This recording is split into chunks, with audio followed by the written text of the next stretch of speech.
जी हाँ, नमस्कार। आपका हमारे इस चैनल पर हार्दिक स्वागत है। आत्मसाक्षी ग्रुप के द्वारा उत्तर प्रदेश, उत्तराखंड, पंजाब और गोवा के विधानसभा चुनाव से संबंधित अपना ओपिनियन पोल जारी किया है। किस पार्टी को कितनी सीट आ रही है, किस राज्य में क्या कुछ रहेगा। आपसे आग्रह है कि इन चारों राज्यों के ओपिनियन पोल को अच्छी प्रकार से देखिएगा और आपको क्या लगता है किस राज्य में किसकी बन रही है सरकार, कमेंट करके जरूर बताइएगा।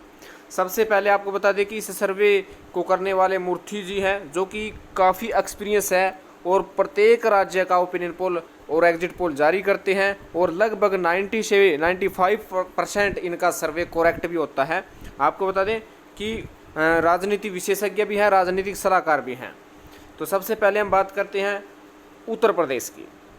उत्तर प्रदेश की बात करें तो अब की बार का विधानसभा चुनाव एक तरफा नहीं है और सर्वे जो इन्होंने किया है अपनी एजेंसी के द्वारा, और इस सर्वे के लिहाज से जो इस वक्त की पोजीशन है वो कहीं ना कहीं भाजपा के लिए विचारणीय भी है और इस सर्वे को 95 से 99% एक्यूरेट भी माना जा रहा है। और आपको ये बता दें कि उत्तर प्रदेश में अब की बार बड़ा जो है धमाका भी हो रहा है। इस सर्वे को आप स्क्रीन पर देख सकते हैं कि समय समय पर इन कंपनियों के द्वारा किया जा रहा है और अब भी इस महीने का ये सर्वे रिपोर्ट है और आगे आने वाले समय में दिसंबर में और फरवरी में और एग्जिट पोल जिस दिन चुनाव होगा उस दिन जारी कर दिया जाएगा। सबसे पहले हम बात करते हैं उत्तर प्रदेश के विभिन्न मुद्दों की कि which is the main factor for you at present. इस समय जो उत्तर प्रदेश का सबसे अहम मुद्दा कौन सा है।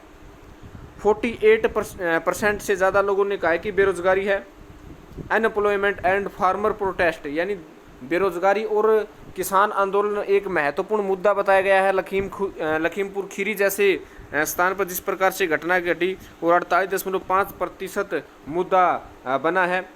Supporting new farm laws 16.5%, farmers protest and hike price on gas, diesel, petrol and other, तो 31.5% लोगों ने इस मुद्दे पर सहमति जताई है और डोंट नो जानते नहीं है वो 3 से ज़्यादा प्रतिशत लोगों का कहना है।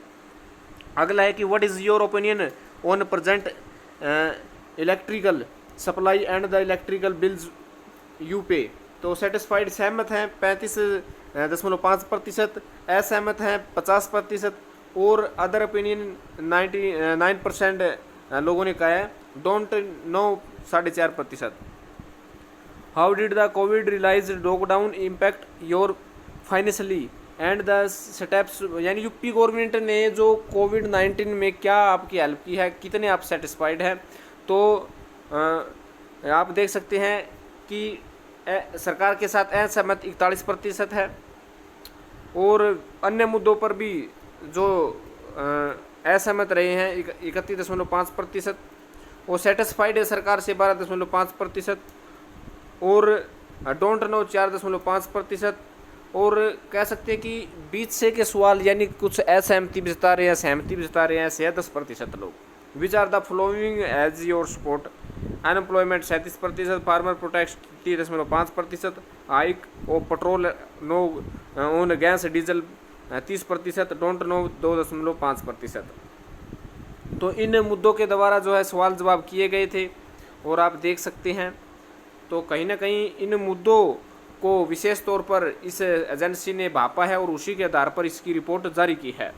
ये अगला प्रश्न देखिएगा कि what is your opinion on industrial development in UP in Yogi Adityanath government. इसमें कोई विकास नहीं किया गया, 49.5% विकास किया है ऐसे लोगों ने कहा है कि 24% लोगों ने कहा है और कहीं ना कहीं सहमत और असहमत दोनों प्रकार से 20% और कुछ ओपिनियन पोल नहीं दिया 5.5%। विल राम मंदिर एंड हिंदुज़म प्ले अहम रोल अपनाएगा, या राम मंदिर और क्या जो हिंदू सिस्टम है क्या वो मेन रोल अपनाने वाला है विधानसभा चुनाव के, यूपी के विधानसभा चुनाव में। यस का कहना है 18.5%, नो का कहना है 65%। तो आप देख सकते हैं। तो हम सीधे आपको लेकर चलते हैं इन काफ़ी सवाल जवाब के बाद कि क्या कुछ ओपिनियन पोल निकल कर आया है। तो ये अहम सवाल है, ये देखिएगा कि whom do you prefer the next CM for UP in 2022 के चुनाव में आप किसे सीएम बनना चाहेंगे, तो देखना चाहते हैं तो योगी के पक्ष में 38%, अखिलेश यादव के पक्ष में 41.5%, मायावती के पक्ष में 11.5%, any person for Congress 6.5%, don't know 2.5%। तो ये अहम बिंदु बताया गया है कि क्या कुछ रहने वाला है, कुछ समीकरण भी इन्होंने लिखा है। हम डायरेक्ट चलते हैं अभी अपने ओपिनियन पोल की तरफ। ये देखिएगा, यूपी का ताज़ा ओपिनियन पोल है जो कि 30/9 को इस ओपिनियन पोल को करवाया गया था, और इसकी रिपोर्ट ये देखिएगा, 403 सीटों में से बीजेपी को 137 से 140 सीट मिलती हुई नजर आ रही है। इस वक्त समाजवादी पार्टी के गठबंधन को 210 से 215 सीटें, बीएसपी को 25 से 35 सीटें, कांग्रेस को 27 से 30 और अन्य के खाते में 6 से 10 और अदर को 9 से 12। तो ये आप देख सकते हैं, ये ताज़ा सर्वे की रिपोर्ट है जो कि 30/9 को करवाया गया था। उस सर्वे की रिपोर्ट प्रस्तुत हो चुकी है, और जैसे जैसे चुनाव नज़दीक आएगा वैसे वैसे इन सर्वों की रिपोर्ट में तब्दीली होगी।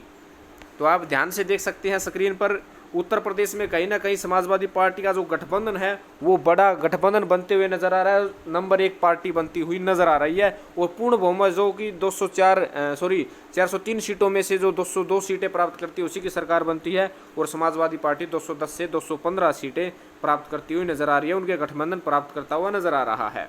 अब बात करते हैं पंजाब की। पंजाब में 117 सीटें हैं और सैंपल 4100 लोगों से किया गया है, और इस सर्वे की रिपोर्ट आप देख सकते हैं कि मौजूदा परिस्थिति में कैप्टन और सिद्धू के कारण यहाँ पर कांग्रेस पार्टी को झटका लगा है। पिछले सर्वे में जहाँ कांग्रेस पार्टी पूर्ण बहुमत प्राप्त करती हुई नजर आ रही थी, 60 से 65 सीटें मिलती हुई नजर आ रही थी, कैप्टन और सिद्धू के कारण मामला बिगड़ा है। कांग्रेस को 36 से 38 सीटें मिलती हुई नजर आ रही है, और श्रोमणी अकाली दल और बीएसपी को 16 से 20, आम आदमी पार्टी को 53 से 60 के करीब सीटें मिल सकती हैं, बीजेपी को 1 से 3 और अन्य खाते में 1 से 2 सीटें जा सकती है। तो कहीं ना कहीं कांग्रेस को सोचना होगा, अपनी रणनीति में बदलाव करना होगा। कैप्टन के कारण और सिद्धू के कारण कहीं ना कहीं कांग्रेस को इस ओपिनियन पोल के द्वारा झटका अवश्य लगा है। अगले सर्वे की हम बात करेंगे तो अब है अगला राज्य उत्तराखंड। उत्तराखंड की 70 सीटें हैं और 18,600 लोगों ने इस सर्वे में शामिल होकर अपना मत दिया है। और इस सर्वे के आधार पर आप देख सकते हैं कि बीजेपी को 30 से 33 सीटें मिलती हुई नज़र आ रही है, कांग्रेस को 35 से 38 सीटें मिलती हुई नज़र आ रही है, और अन्य को 1 से 2 और 2 से 3 सीटों पर बहुत ही ज़्यादा फाइट है। तो ये देख सकते हैं कांग्रेस पार्टी के हवाले जा रहा है उत्तराखंड। कहीं ना कहीं बीजेपी को अपनी परिस्थिति बदलती होगी, कांटे की टक्कर बीजेपी और कांग्रेस में। हालांकि बीजेपी 30 से 33 सीटें प्राप्त कर सकती है और कांग्रेस 35 से 38 सीटें प्राप्त कर सकते हैं। आपको बता दें कि 35 से 36 सीटें जिस पार्टी को होती है उत्तराखंड में उसी की सरकार बनती है, और कांग्रेस पार्टी उस आंकड़े को छूती हुई नजर आ रही है, उससे ठीक 2-3 सीट पीछे बीजेपी है। तो अगला स्टेट की बात करते हैं गोवा। गोवा से आपको बता दें कि 14,300 सैंपल लिए गए और एमएलए सीट है 40 में से बीजेपी को 16 से 18 सीटें मिलती हुई नज़र आ रही है, और कांग्रेस को 15 से 17, यानी कि गोवा में ज़बरदस्त टक्कर कांग्रेस और बीजेपी के बीच में है। और अन्य के हवाले 3 से 5 सीटें जा सकती है, और मान लो कांटे की टक्कर है 2 से 3 सीटों पर। तो आप देख सकते हैं कि कहीं ना कहीं कांग्रेस पार्टी और बीजेपी के बीच कांटे की टक्कर है, किसी भी पार्टी की जीत हो सकती है इस ओपिनियन पोल के आधार पर। तो ये था चारों राज्यों का ओपिनियन पोल। आपको कैसा लगा? हम समय समय पर ओपिनियन पोल जारी करते रहेंगे। आपको बता दें कि उत्तर प्रदेश में कहीं ना कहीं समाजवादी पार्टी को सफलता मिलती हुई नज़र आ रही है। कारण है बेरोजगारी और किसान आंदोलन जिस प्रकार से उत्तर प्रदेश में चला है, लखीमपुर खीरी की घटना जिस प्रकार से घटित हुई है, उससे कहीं ना कहीं बीजेपी को बड़ा झटका लगा है और समाजवादी पार्टी गठबंधन को बड़ी सफलता मिलती हुई नज़र आ रही है। उत्तराखंड में ज़रूर कांग्रेस पार्टी 35 से 38 सीटें मिलती हुई नज़र आ रही है। पंजाब में आम आदमी पार्टी की बल्ले बल्ले हुई है, क्योंकि कैप्टन और सिद्धू के झगड़े का फ़ायदा उन्हें मिला है। और वहीं गोवा में भी बीजेपी और कांग्रेस के बीच ज़बरदस्त फाइट होती हुई नज़र आ रही है। समय समय पर ऐसे ही ओपिनियन पोल आपके सामने प्रदर्शित करेंगे। अधिक जानकारी के लिए आप हमारे इस चैनल को जरूर सब्सक्राइब कीजिएगा और कमेंट करके ज़रूर बताइएगा आपको क्या लगता है किस राज्य में किसकी बन रही है सरकार। जैसे जैसे चुनाव नज़दीक आते जाएंगे वैसे वैसे ओपिनियन पोल में भी बड़ा फेरबदल होता रहेगा। धन्यवाद।